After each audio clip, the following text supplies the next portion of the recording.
Welcome, Cornerstone families, and thank you so much for joining us again. We are so excited to have you this week, and we have a couple of announcements for you. The first being, if you don't have the Family Ministry Glide app, be sure to check it out. It's on our Facebook page, and you can find it in a lot of other places, but make sure you get that because it helps organize just all the videos that you see, and it helps you get the curriculum a little bit faster.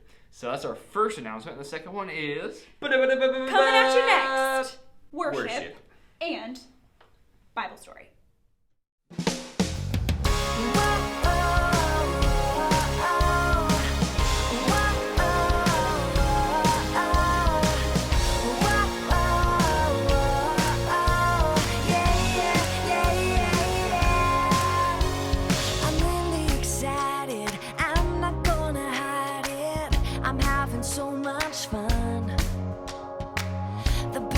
Just begun. I'm having a blast. I'm learning how I can make a difference in somebody's life when I put them first and show them love. 'Cause every day and every night I wanna do what is right. I want to give everything, serving Jesus with my life.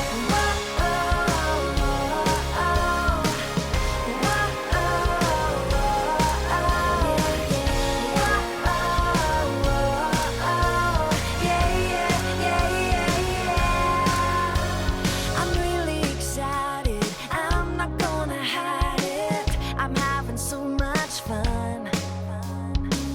The party's just begun.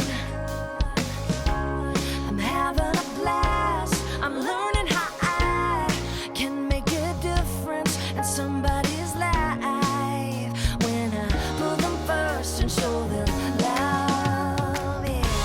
'Cause every day and every night I wanna do what is right. I want to give everything, serving Jesus with my life.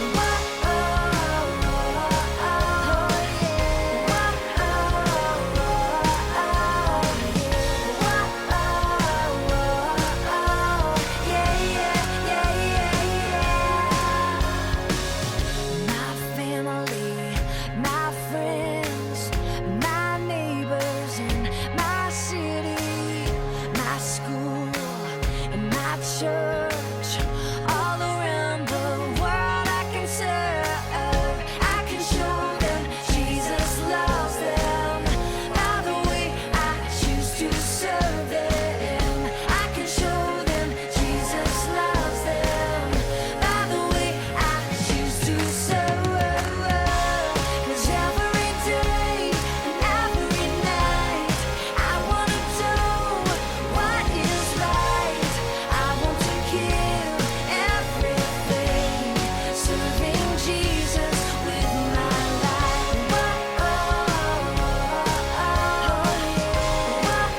Serving Jesus with my life. Yeah, yeah, yeah, yeah, yeah.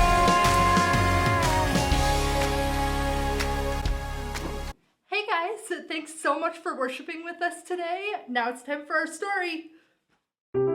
The Bible. It's 66 books of history, stories, letters, and poetry that fit together to form God's one big story. The epic adventure of how He created us and loves us so much that He made a way to rescue us. As we travel through the Bible, from Genesis to Revelation, we discover people who met God and found their lives changed forever. And now for an amazing story, inspired by the book of Luke, chapter 15, verses 21 through 32. When Jesus wanted to share something important, He often told a story to explain what He meant. Now one day, the religious leaders were grumbling because Jesus chose to bring in outcasts and people who did things wrong. He hangs out with sinners and even eats with them. Jesus knew their hearts. These men thought they were better than everyone else. So He told them the story of a man and his two sons. Now the youngest son asked for his share of his father's money and he took off. He spent his money on parties and all other stuff. But then the money ran out, and he ended up at a miserable job feeding pigs while he himself starved. Desperate, the young son returned home, planning on begging for mercy and working as a servant. Instead, his father welcomed him with open arms and even planned a party for his lost son in his honor. Ultimately, seemed like a happy ending. But Jesus wasn't finished with the story yet. The older son was in the field. When he came near the house, he heard music and dancing. If Jesus were to tell that story to us today, it might sound something like this. The older brother, let's call him Will. He spent the entire day working hard, perhaps plowing up the packed dirt on a brand new field. Come on, Bessie. Just one more row. Gotta finish before the light goes. As the sun slipped behind the hill, Will finished breaking the dirt on his last long row. I just need some water and a quiet meal and bed. Will trudged slowly back to the house and left Bessie in the barn with a bag of oats. If my slacker brother hadn't run off, I wouldn't have to work so hard. As Will neared the house, he was surprised to see the lights blazing from every window. What is going on? Will stopped, trying to make sense of all the activity and the music. Then, the back door opened. One of the servants stepped outside to throw out a bowl of scrap, and she turned to go back inside. Wait. The servant paused. What's happening? It's just the party for your brother. The what for my what? You haven't heard?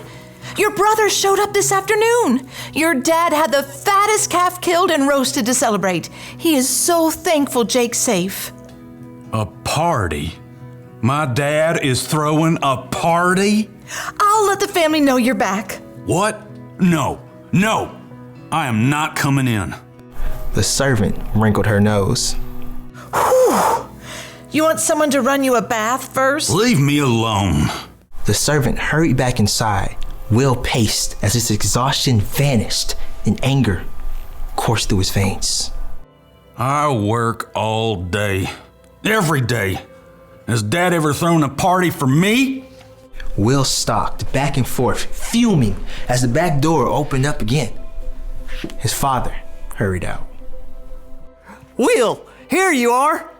Well, look at that. You decided to remember I exist. Your brother is back. He's okay. Well, that is just fantastic. We're all celebrating, but it's not complete without you. Come on inside. Will turned and looked directly at his father, eyes blazing. All these years, I've worked non-stop for you. I've done every single thing you asked, and you never even given me a goat to have a party with my friends. You never said you wanted. This son of yours runs away with your money and wastes it like a fool. Then he shows up and you roast a fatted calf and throw a giant shindig. Will's father sighed, took a deep breath, and looked Will directly in the face. My son, you are always with me. Everything I have is yours, but we had to celebrate and be glad. This brother of yours was dead for all we knew, and now he's alive again. He was lost, and now he is found. Look, I'm real tired. I plowed the entire north field. Thank you. I think I'll just go to bed. Won't you come into the party? Just for a few minutes. Will hesitated. He could see the people through the window, dancing, eating, full of joy. The light and the music called them. Please, Will. We don't know if the older brother ever listened to his father. We don't know if he ever forgave his younger brother. We don't know if he chose to go and enjoy the party. But what we do know is that if he stayed outside, he missed out on many good things. So today we heard about the older brother in the prodigal son story and how he really wrestled with forgiving his younger brother because he saw him go and do all these things and waste his father's money, and he also saw his father, after all of that, decide that he was going to throw a huge party with him. And the older brother really struggled hard with, why should I forgive my younger brother when he's done nothing good? Right? And we struggle with that same question too. Whenever we see people who mistreat us or mistreat others, every single day we have to face that question of how can we forgive, right? So this week, really be thinking, this is our last week that we're talking about forgiveness. How can you forgive others whenever it's hard, whenever it's not something that comes naturally? How can you forgive those people? Right? That's the one thing I want you guys to remember as we get ready to talk about our Bible verse. Our verse for this month was Colossians 3:13. Put up with one another, forgive one another. If you are holding something against someone, forgive, just as the Lord forgave you. All right, now it's time for you guys to get together and do the discussion questions with your family. So the questions are listed below these videos on the app. So gather together, do the questions, and pray together at the end. See ya.